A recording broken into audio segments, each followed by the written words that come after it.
3월 29일 말씀 묵상하겠습니다. 함께 기도하겠습니다. 예수님께서 우리의 고통을 치유하시기 위해서 또한 우리의 죄를 용서하시기 위해서 십자가의 길을 걸어가셨던 것처럼 우리 역시 예수님께서 받으신 그 고난의 자리에 예수님과 함께 서기를 원합니다. 예수님의 고난에 함께 동참하는 저희 모두가 되게 하여 주시옵소서. 예수님 이름으로 기도했습니다. 아멘. 오늘의 말씀은 누가복음 22장 39절에서 53절까지의 말씀입니다. 말씀을 함께 살펴보시기 전에 개인적으로 말씀을 꼭 읽으시고 묵상하는 시간 가지시기 바랍니다. 22장 39절입니다.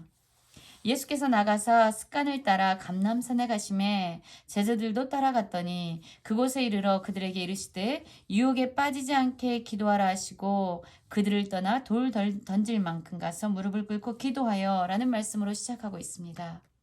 그렇습니다. 이제 예수님은요, 십자가의 죽음을 앞에 두고 계셨습니다. 예수님께서 그 길을 가실 때에 먼저 하신 일은 바로 습관에 따라 기도하셨다라고 말씀하고 있습니다. 예수님에게 기도는요, 힘들 때만, 고통에 빠질 때만 하는 어떠한 도구로서의 기도가 아니었습니다. 예수님은 날마다 그의 일상 가운데서 습관처럼 항상 하나님과 교제하고 하나님 앞에 엎드려 기도하는 분이셨습니다. 예수님을 따라 제자들도 함께 갔지요. 그 제자들 중에는 베드로도 있었습니다. 베드로는 예수님이 가시는 곳이라면 감옥에도 가고 죽는 데도 가기를 자기는 각오했다라고 말했던 사람입니다.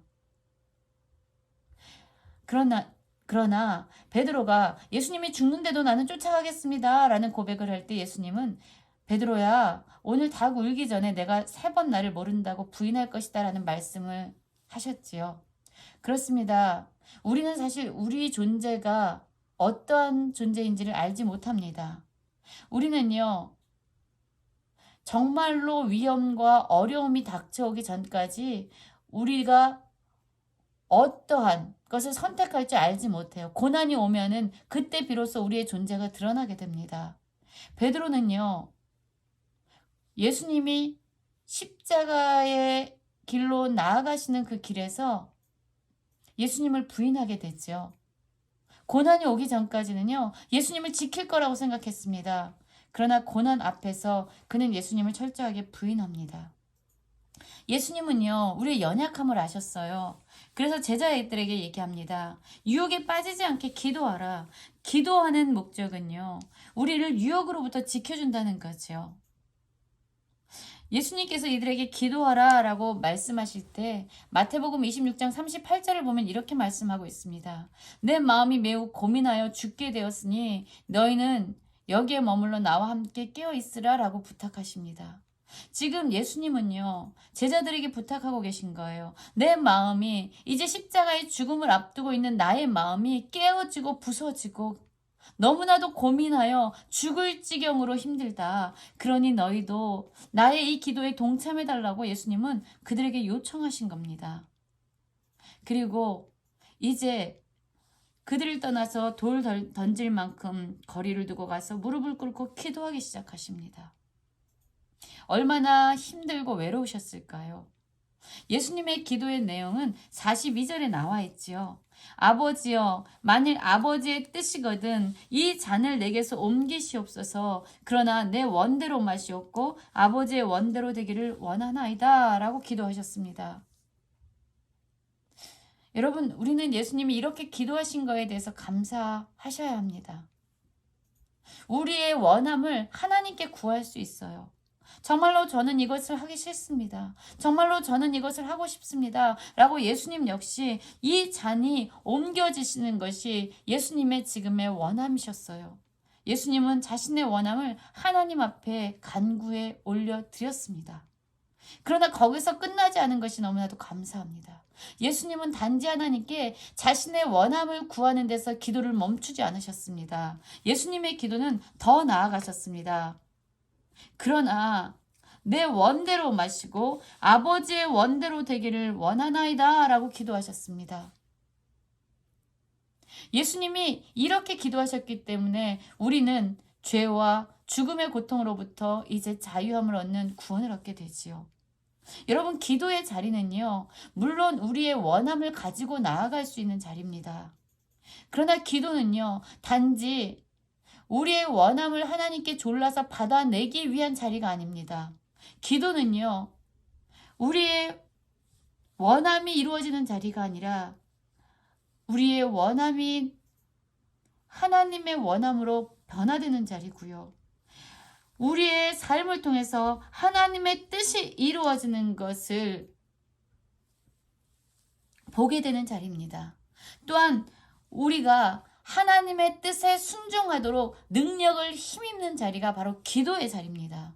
그래서 여러분, 기도는요, 하나님의 뜻을 이룰 수 있도록 능력과 힘을 얻는 자리입니다. 예수님은요, 그걸 위해서 기도하셨어요. 하나님의 뜻이 이루어지길 위해서 기도했습니다. 그러자 천사가 하늘로부터 예수님께 나타나 힘을 더했다라고 얘기합니다. 그렇습니다. 우리가 하나님의 뜻대로 살고자 할 때에 하나님은 우리에게 힘을 더하여 주십니다.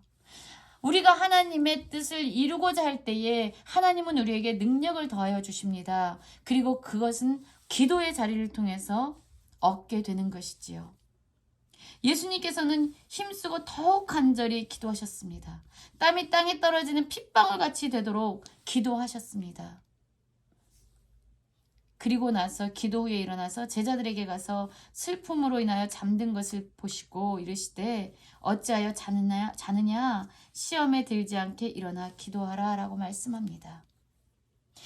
여러분, 예수님이 얼마나 외로우셨을까요? 내 마음이 매우 고민하여 죽게 되었으니 너희는 여기 머물러 나와 함께 깨어있으라 라고 그들에게 요청했지만 어느 한 명의 제자도 예수님의 그 고난에 동참해서 그 깨어져 죽을 심령으로 기도하시는 예수님과 함께 기도하는 사람이 아무도 없었던 이 상황 가운데서 예수님은 얼마나 외로우셨을까요? 그럼에도 불구하고 예수님은 제자들을 위해서 말씀하시지요. 시험에 들지 않게 기도하라. 40절에도 그렇게 말씀하셨지요. 유혹에 빠지지 않게 기도하라. 여러분, 우리가 유혹에 빠지지 않고 또한 시험에 들지 않게 우리 자신을 지킬 수 있는 길은 예수님처럼 기도하는 것입니다. 나의 원함이 아니라 하나님의 뜻이 우리의 삶을 통해서 이루어지는 능력을 힘입는 자리, 기도의 자리로 나아가셔야 되는 거죠.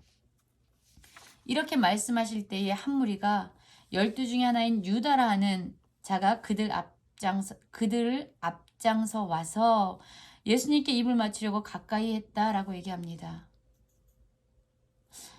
여러분, 유다, 이 가룟 유다는 어떤 사람입니까? 그는 돈을 사랑해서 예수님을 은 30냥에 팔아버린 자입니다. 그리고 예수님에게 왔어요. 무리들을 끌고 왔습니다. 예수님을 넘겨준 것입니다.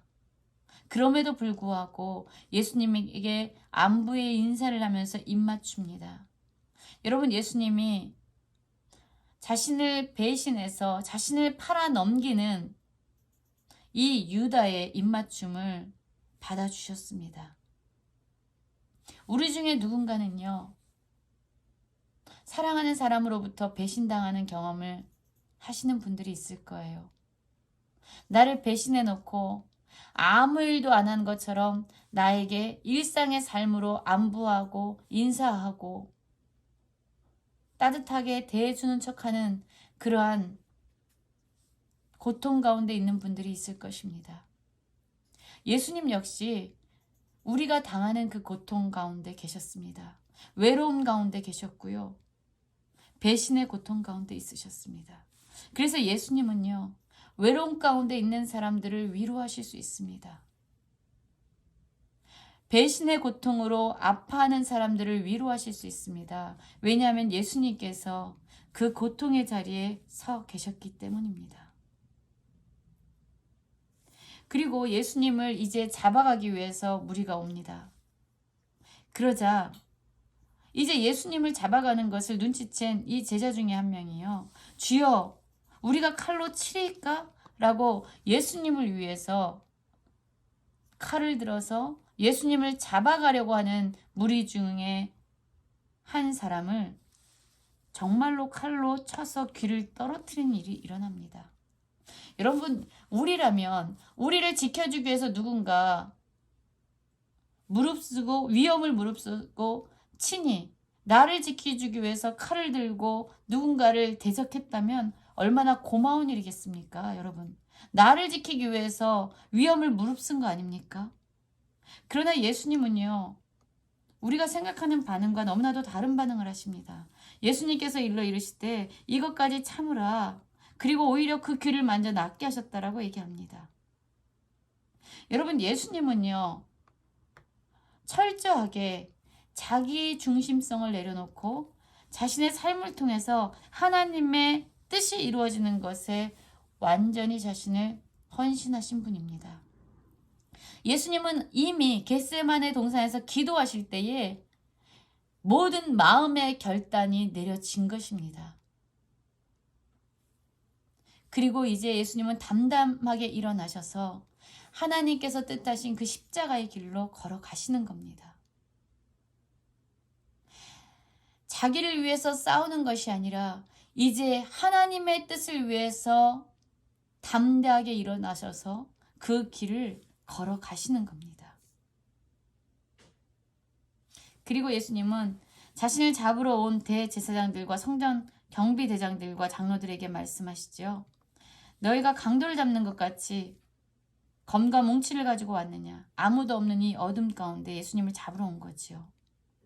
내가 날마다 너희와 함께 성전에 있을 때 내게 손을 대지 아니하였다. 그러나 이제는 너희 때요 어둠의 권세다. 이제는 때가 왔다라는 거예요. 하나님의 허락하신 때가 된 겁니다.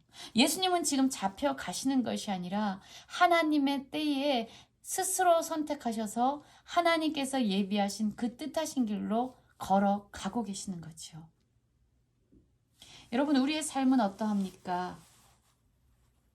예수님처럼 우리를 향한 하나님의 뜻을 이루기 위해서 기도하며 힘과 능력을 입어서 하나님께 순종하기 위한 힘과 능력을 덧입어서 이제 우리의 삶이 하나님이 예비하신 그 길로 나아가고 있습니까? 예수님처럼 기도하며 하나님의 뜻을 이루기 위해서 한 걸음 한 걸음 나아갈 수 있는 모든 성도님들 되시기를 간절히 기도합니다.